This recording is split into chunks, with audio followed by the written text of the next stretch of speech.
die, and all that's left is your spouse. So meanwhile, what's happening is your partner is taking care of the business, running it himself or herself. I like to use the guys because we can be the bad guys. Okay, the partner is running it himself.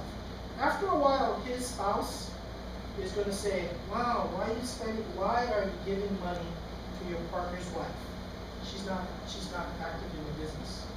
Also, the other drawback to it is you cannot deduct what you're giving to your partner's wife, because it's considered a dividend. So you can't make that deduction. So you're having to make a ton of money, and before you keep what's left, you keep your portion, you have to pay out your former partner's spouse. Whether we like it or not, things change. It's real easy to start getting sour after a while. Yeah? Especially if your kids want to get into the business, or what happens if that spouse all of a sudden wants to get into the business and start making decisions. So it can get really, really bad. And from the spouse's side, you can lose control. Because, let me ask you folks this. Is there a way on the books you can make it look like your business isn't making any money? Yes, no? How? What's that? 4-letter words. Lie. Well, that's a free one. What's that? You make a lot of deductions. So if I have a business, my partner passed away, and I need a new car, the company can buy the car. Does it look like at the end of the year I have a lower profit? Or if I have to invest in a building, could I have less of a profit at the end of the year? I mean, you can see how it can go on and on. Because frankly, my job as a business owner is to show as little profit as possible. If I want to sell it, if I don't want to sell it. If I want to sell it, I want to show a lot of profit. But if I don't want to sell it, I don't want to pay taxes, I'm going to cut that down as much as possible. So if my former partner's spouse is relying on profits, he or she can be getting zilch. So that's where the buy-sell agreement is really, really important. Okay, I can go for hours about this because that's kind of one of the big things I spend doing. Any questions? Yes. Yeah. Mention about the life insurance, and so who pays for your monthly premium? Your brother, and vice versa? Okay. Well, in my brother's and my case, I am the owner of his policy. Okay. I am the beneficiary of his policy, okay, and I pay the premium. Now, he was rated because he smoked. Yeah. So he and I entered into an agreement, brother, you pay the difference between this and that, okay? Because otherwise, now granted, it will still never be more. It's really the most inexpensive way to leave something for your family. Okay, it truly is. Term life. No, well, term life is wonderful if you know when you're going to die. Yeah. Think of it, and this is a common misconception. Let me explain insurance to you in a couple minutes. Okay. Okay? You guys okay with that? Life insurance and disability insurance. Okay. Term insurance was developed to actually insure the slaves that were being brought over from Africa, because they were seen as cargo. Now, ships took months, right, to go from Africa to the United States. Well, what wasn't the United States then? Have you guys ever heard of Lloyd's of London? Lloyd's of London, okay, huge self-insurance company. What used to happen is you actually used to be able to go into a bar in London, and if you were a ship captain and you wanted to bring cargo from Africa to wherever, you would take what you expected to bring, okay, and you'd stick it on a wall in the bar. And you would list all of your cargo. And what would happen is the people in the bar would go up to it, and they would write their names down regarding which items they wanted to insure. Okay, because 9 times out of 10, the ships never made it. Now, if you underwrote the ship, you got to share in the proceeds from when the captain made it across. So initially, it was term insurance. You're renting for a limited period of time. That's where you're your term to age 70, 20-year term, that kind of thing. Well, what happened is, term was selling like hotcakes. Okay? Term was selling like crazy. But then insurance companies started realizing, hey, people are coming in buying term insurance from us, and then they're going across the street to the bank to put their savings away. They wanted a piece of that action. So they created a kind of insurance policy called whole life. Whole life is an insurance policy with a savings account, if you will, attached to it. And the benefit to whole life is the money grows inside of the policy, tax deferred, okay, like our IRA, and you can also take the money out income tax free. Now, when you take money out of an IRA, you have to pay income tax? Yes.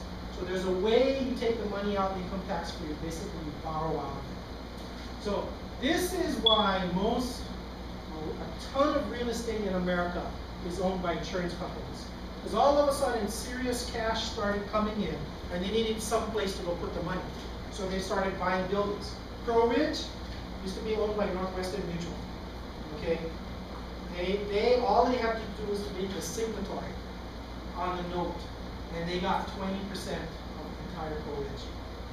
A lot of the buildings downtown were formerly owned by insurance companies. A lot of substantial real estate in America is owned by insurance companies because they needed some place to put the cash. Okay, now, as an investment, this is awful. Unless you're going to keep it for at least 15 years.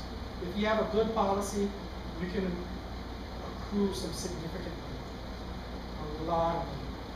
So people started digging this. Then what happened is the tax laws changed, and this creature came out called universal life. Now, universal life is term insurance, okay, with a savings account, but you can adjust how much you want to put in the policy. So let's say you're a doctor and doctors don't make that much money anymore. Let's say you're a doctor and you're making serious money, and you want to put it someplace where you don't have to pay taxes as it grows.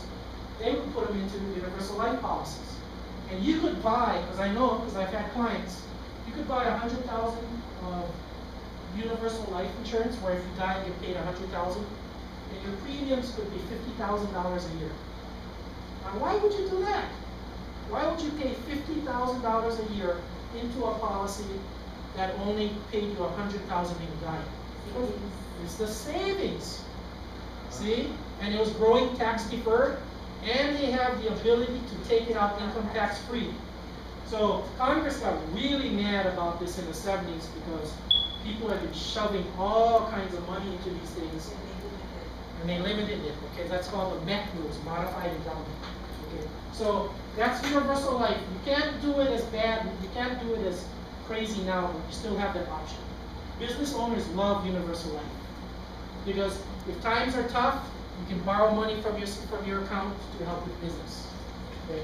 Then the last one is variable universal life. Basically, what this is if you're familiar with mutual funds, you're investing in equities.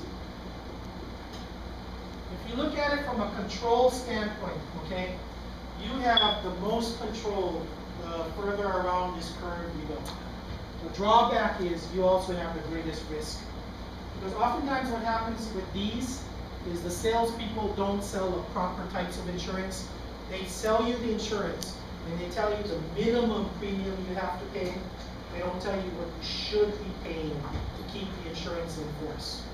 If you folks own this kind of insurance, or this kind of insurance, or this kind of insurance, I would suggest once a year you call your insurance agent, and they're going to know you're talking to somebody who has insurance. You tell them you want to order an IFL. IFL is in-force ledger. Okay? In-force ledger. Basically what that shows is what the cash value is in your policy, how long the policy will last. If you kept paying premiums, or if you stopped paying premiums. Well, it shows, but the statement shows what the guaranteed options are. See, if you want to use this truly like it's intended to be used, let's say you want to retire at age 60. Well, do you want to pay insurance premiums at age 60? Most people don't want to pay when they're retired. Okay? So what you do is you tell them, you say, listen, I intend on stopping paying when I turn age 60, assuming the interest rates are going to remain as is right now, or a little bit lower. Tell me how long that policy is going to last. And not only that, but let's say I want to start taking money out at age 60. I want to take X number of dollars out. Tell me if the policy is still going to be alive. Because you still want the policy to be alive when you pass away. That will take care of your final things here. If you don't, then you run into some tax situations. What is in-force ledger. The other term that they will use is PDR, policy data review. That's kind of the, okay, now you know what's going to happen when you call your agent if you haven't spoken to them in a while? They're going to say, I'd like to come out and give you a brief review of your entire financial plan. Because they know that somebody's probably talking to you. Okay? And remember, insurance agents get paid based on commission. Okay? Yes? What is PDR again? Policy data review. And you folks gotta do that, it's a fact. And what's really neat is if you have your insurance program set up, it actually takes a load off, especially if you're going into business. Okay, my wife, number one for her is security. Okay, so I need to make sure there's enough insurance on me where no matter how risky I am, if I die, she's going to be taken care of. Okay, so that's really, really important. What's your favorite type, personally? I'm sorry? What's your favorite type? Well, I use combinations. Okay, I'm 51 years old. I have, the worst thing you can do personally to me is, the first thing you have to know is how much insurance do you need. Okay? Because if you get stuck in front of a salesperson, one of the first things they may ask you is how much can you afford? Which is not at all related to how much you need. So you have to go through a calculation of how much do you need. And there's people that throw out all kinds of formulas. You know, a common one is 10 times your annual income. But it takes about 10 minutes to figure it out. You first have to know how much you need, and then you have to know what your budget is. The number one thing you need to do is, let's say you need this much. Now, $500,000 is a lot of money, yeah? Isn't it? I mean, not too many of us get that thrown in our laps. But really, think about it this way. How much is $500,000 worth to you yearly? You can't work starting tomorrow, and you're going to live another 20 years, 40 years, 50 years.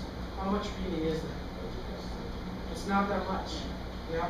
In fact, if you take about 4% out every year, you know, let's say you invest this wisely, and you take out 4%, and every year you give yourself a raise because of inflation. 4% of this is what? 20,000? Yeah. Is 20,000 a year a lot of money? And I would even look at it as 4% is 20,000. No, 4% is more like 1,500 a month. Think about it that way.